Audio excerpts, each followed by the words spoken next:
Hello friends, welcome to my YouTube channel. दोस्तों, कैसे हैं आप सब? आई होप कि आप सब अच्छे होंगे। दोस्तों, आज की इस वीडियो में हम लोग C-TET के मैथ पेडागोजी के प्रीवियस ईयर क्वेश्चन को डिस्कस करेंगे। तो चलिए दोस्तों, अपने क्वेश्चन को डिस्कस कर लेते हैं। राष्ट्रीय शिक्षा नीति 2020 के नीति के अनुसार NCFSE का मतलब क्या है? National curriculum framework for school education, national curriculum framework for pre school education, national committee for school definition education. दोस्तों, यहाँ पर जो करेक्ट होगा वो national curriculum framework for school education, यानी कि राष्ट्रीय शिक्षा नीति स्कूली शिक्षा के लिए। ठीक है, यहाँ पर हम एक्सप्लेनेशन देख लेते हैं। राष्ट्रीय शिक्षा नीति 2020 के अनुसार NCFSE का full form national curriculum framework for school education है, जिसका अर्थ है स्कूली शिक्षा के लिए राष्ट्रीय पाठ्यक्रम रूपरेखा। चलिए अब हम बात करते हैं नेक्स्ट क्वेश्चन की। समतल पृष्ठ और वक्र पृष्ठ के बीच अंतर करने में विद्यार्थियों की मदद हेतु निम्नलिखित में से कौन सी विधि सर्वाधिक उपयोगी है? समतल एवं वक्र पृष्ठों के मॉडल दिखाना,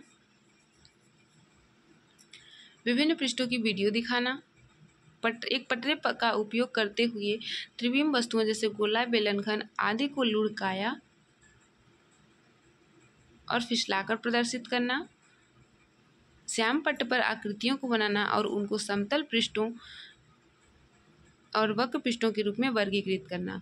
तो दोस्तों, यहाँ पर जब बात आ जाए किसकी, पेडागोजी की, ठीक है, तो पेडागोजी में क्या होगा, हम बच्चे को क्या करेंगे, उनकी रियल लाइफ से कनेक्ट करके बताते हैं कुछ भी चीज़ को।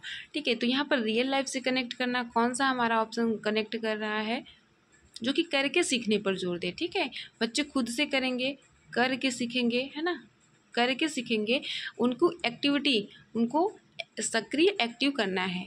तो यहाँ पर समतल वक्र पृष्ठों के मॉडल दिखाना, तो यहाँ पर एक्टिव नहीं होंगे बच्चे, सिर्फ देखेंगे, है ना। विभिन्न पृष्ठों की वीडियो दिखाना, यहाँ पर भी बच्चे एक्टिव नहीं रहेंगे। तो एक पटरे का उपयोग करते हुए त्रिविम वस्तुओं जैसे गोला, बेलन, घन प्रदर्शित आदि को लुढ़काना और फिसलाकर प्रदर्शित करना। तो इस प्रकार से अगर हम लोग बच्चे को एक्टिविटी करवाएंगे तो बच्चे अच्छी तरीके से सीखेंगे, सर्वाधिक विधि उपयोगी होगी। ठीक है, तो यहाँ पर सी ऑप्शन हमारा सही हो जाएगा। अब हम बात कर लेते हैं नेक्स्ट क्वेश्चन की। बच्चों के लिए प्राथमिक कक्षा के गणित में सर्वाधिक महत्वपूर्ण है कि गणित कैसे सीखा जाए। निम्नलिखित में से कौन सा उपरोक्त कथन का प्रमाण दे रहा है? शिक्षक द्वारा यह बताया जाने के लिए कि किसी एक प्रकार के प्रश्न को कैसे हल करना विद्यार्थी को प्रतीक्षा करने की आवश्यकता है, गलत हो जाएगा। विद्यार्थियों को हल किए गए प्रश्न को अच्छी तरह से देखने और कलन विधि को याद करने की आवश्यकता है। कलन विधि को याद करना यहाँ पर प्राथमिक कक्षा के विद्यार्थियों के लिए अच्छा नहीं होगा। ठीक है, विद्यार्थियों को सीखी हुई कार्यविधियों के सटीक पुनरुत्पादन की अपेक्षा कार्यविधियों की समझ पर ध्यान केंद्रित करने और अत्यधिक महत्व देने की आवश्यकता है। तो यहाँ पर सी ऑप्शन हमारा पॉजिटिव आंसर है। विद्यार्थियों को सीखी हुई कार्यविधियों के सटीक पुनरुत्पादन की अपेक्षा कार्यविधियों की समझ पर ध्यान केंद्रित करने और अत्यधिक महत्व देने की आवश्यकता है। ठीक है, उनकी समझ पर ध्यान देने के लिए अधिक आवश्यकता है। तो यहाँ पर हमारा ऑप्शन दे रखा है कि केवल सी, यहाँ पर सी ऑप्शन ही हमने बताया है। ठीक है, तो यहाँ पर सी हमारा सही है। चलिए अब हम बात कर लेते हैं नेक्स्ट क्वेश्चन की। परवेज प्राथमिक कक्षा का एक गणित का अध्यापक है। अच्छा, ये परवेज क्या है, मास्टर साहब है ना। अब कौन से, तो प्राथमिक कक्षा में अपने विद्यार्थियों को संख्याएं पढ़ाते हुए वह उन्हें वस्तुओं के विभिन्न समुच्चय देता है। संख्याएं पढ़ाते हुए वो क्या करते हैं, विभिन्न समुच्चय देते हैं और उनके दिए गए समुच्चय में वस्तुओं की कुल संख्या बताने के लिए कहते हैं। वह किस चीज़ को विकसित करने का प्रयास कर रहा है? तो वस्तुओं के वर्गीकरण की अवधारणा को, स्थानीय मान की अवधारणा को, संख्याओं के क्रम सूचक बोध को, संख्याओं के गणन संख्या कॉर्डिनल बोध को। यहाँ पे क्वेश्चन दे रखा है कि प्राथमिक कक्षा का एक टीचर है परवेज, वो क्या कर रहा है, विद्यार्थियों को संख्याएं पढ़ाते हुए वह उन्हें वस्तुओं के विभिन्न समुच्चय देता है, यानी कि वस्तुओं के समुच्चय ग्रुप को देता है, उनके दिए गए समुच्चय में वस्तुओं की कुल संख्या बताने के लिए कहता है। मान लीजिए एक समुच्चय ये दे दिया, ग्रुप दे दिया, एक ग्रुप ये दे दिया, ठीक है। तो इनमें वो वस्तुओं की संख्या दे रखा है। अब इनमें क्या कर रहा है, वस्तुओं की संख्या दे रखा है, बच्चों से पूछ रहा है कि कौन से समुच्चय में कितनी संख्या में वस्तुएं हैं, तो ये बताने के लिए कौन सा चीज़ का प्रयास कर रहा है, तो वहाँ पर संख्याओं की गणन संख्या कॉर्डिनल बोध का वो प्रयास कर रहा है। अब हम बात कर लेते हैं कि इसमें एक्सप्लेनेशन क्या है। तो प्राथमिक कक्षा के शिक्षक परवेश द्वारा अपने विद्यार्थियों को संख्याएं पढ़ाते हुए उन्हें वस्तुओं के विभिन्न समुच्चय देता है, उनसे दिए गए समुच्चय में वस्तुओं की कुल संख्या बताने के लिए कहता है। वह संख्याओं की गणन संख्या कॉर्डिनल बोध को विकसित करना का प्रयास कर रहा है। समुच्चय का अर्थ है विभिन्न वस्तुओं का संग्रह, जैसे कि एक ग्रुप है ना, इसमें विभिन्न वस्तुओं का संग्रह रखा गया है। कॉर्डिनल संख्याएं सभी क्रमिक संख्याओं के संग्रह को दर्शाती हैं। क्रमिक संख्याएं है ना के संग्रह को दर्शाती हैं। चलिए अब हम बात कर लेते हैं अपने नेक्स्ट क्वेश्चन की। निम्नलिखित में से मूल्यांकन की कौन सी विधि गणित की कक्षा में उन विद्यार्थियों की सहायता करेगी जो अभिप्रेरित नहीं हैं। मूल्यांकन की ऐसी कौन सी विधि है जो गणित की कक्षा में उन विद्यार्थियों की सहायता करेगी जो अभिप्रेरित नहीं है, जो पढ़ना नहीं चाह रहे हैं। एक सार्व कक्षा परीक्षा, एक प्रश्नावली, क्रियाकलाप आधारित मूल्यांकन, निर्देशित शिक्षण। तो दोस्तों एक सार्व कक्षा परीक्षा, कॉमन क्लास टेस्ट, जैसे कि एक क्लास में हम लोग सभी बच्चों की समान टेस्ट ले रहे हैं, तो ये यहाँ पर प्रभावी नहीं होगा, क्योंकि उनकी सहायता करना जो अभिप्रेरित नहीं है, ठीक है, जिनको पढ़ने में मन नहीं है, पढ़ना नहीं चाहते हैं। एक प्रश्नावली देके तो उनमें अभिप्रेरणा नहीं जगा सकते हैं। क्रियाकलाप आधारित मूल्यांकन, यहाँ पर सी ऑप्शन सही हो जाएगा। उन्हें एक्टिविटी बेस्ड इवैल्यूएशन करवाएंगे तो बच्चे में मूल्यांकन की कौन सी विधि विद्यार्थियों की सहायता करेगी जो अभिप्रेरित नहीं है। जो बच्चे अभिप्रेरित नहीं हैं उनमें हम लोग क्रियाकलाप आधारित मूल्यांकन करवाएंगे तो बच्चे में अभिप्रेरणा जागृत होगी, करके सीखने की भावना जागृत होगी। यहाँ पर हमारा सी ऑप्शन करेक्ट है। अब हम बात करते हैं नेक्स्ट क्वेश्चन की। प्राथमिक स्तर की एनसीईआरटी की गणित की पाठ्य पुस्तकों में विविध रूप से कहानियाँ, कविताएं, पहेलियाँ और खेल शामिल हैं। इनको सम्मिलित करने का सर्वाधिक उपयुक्त उद्देश्य क्या है। तो गणित के पाठ्यक्रम को कम करना, नहीं। गणित को बच्चों के दैनिक जीवन से जोड़ना, जी हाँ।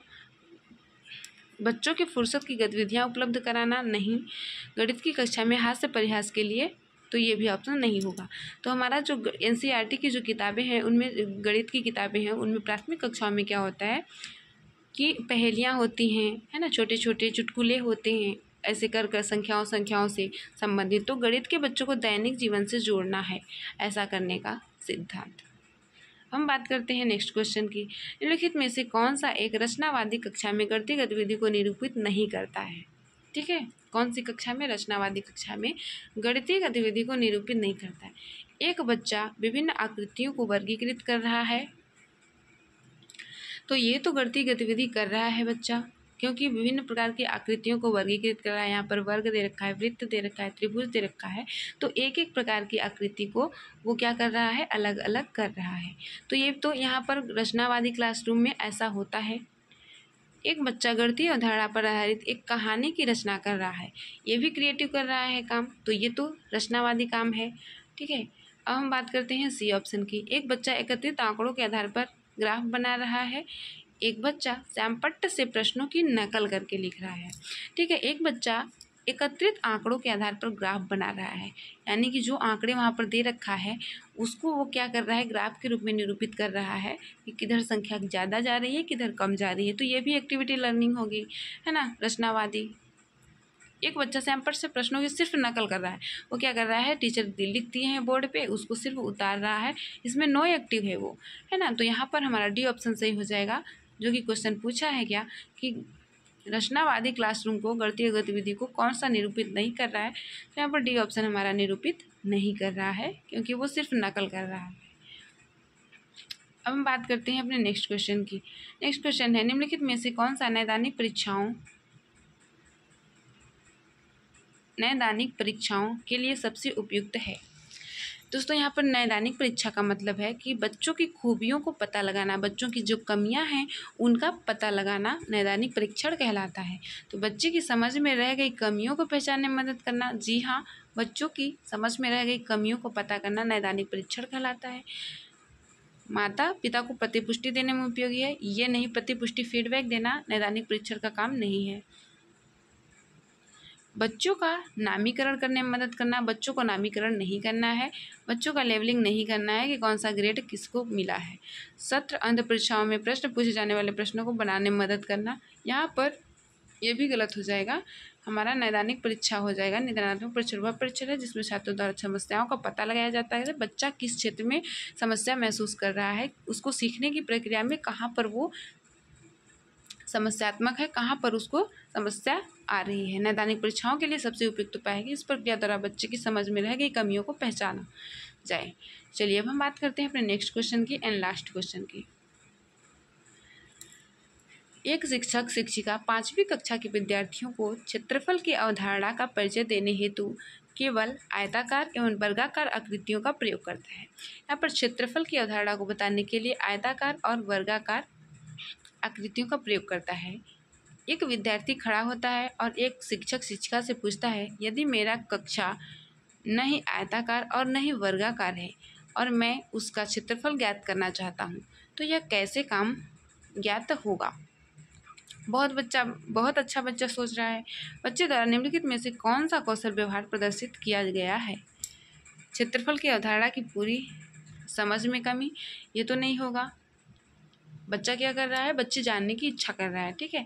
बच्चा विद्रोहपूर्ण व्यवहार प्रदर्शित कर रहा है, नहीं, बच्चा विद्रोह नहीं कर रहा है, वो उसको जानने की जिज्ञासा जागृत हुई है ना। बच्चा कक्षा में शरारती हो रहा है, ये भी गलत है। बच्चा एक अर्थपूर्ण और तर्कपूर्ण गणितीय समस्या पूछ रहा है, जी हाँ, बच्चा एक अर्थपूर्ण और गणितीय समस्या पूछ रहा है, जो कि ऐसा करना चाहिए बच्चे को। तो यहाँ पर हमारा डी ऑप्शन सही हो जाएगा। आई होप फ्रेंड्स कि यहाँ तक आपको बहुत अच्छे से समझ में आया होगा। मिलते हैं नेक्स्ट वीडियो में, तब तक के लिए धन्यवाद। लाइक, सब्सक्राइब और शेयर जरूर करिएगा अगर वीडियो पसंद आए तो। धन्यवाद।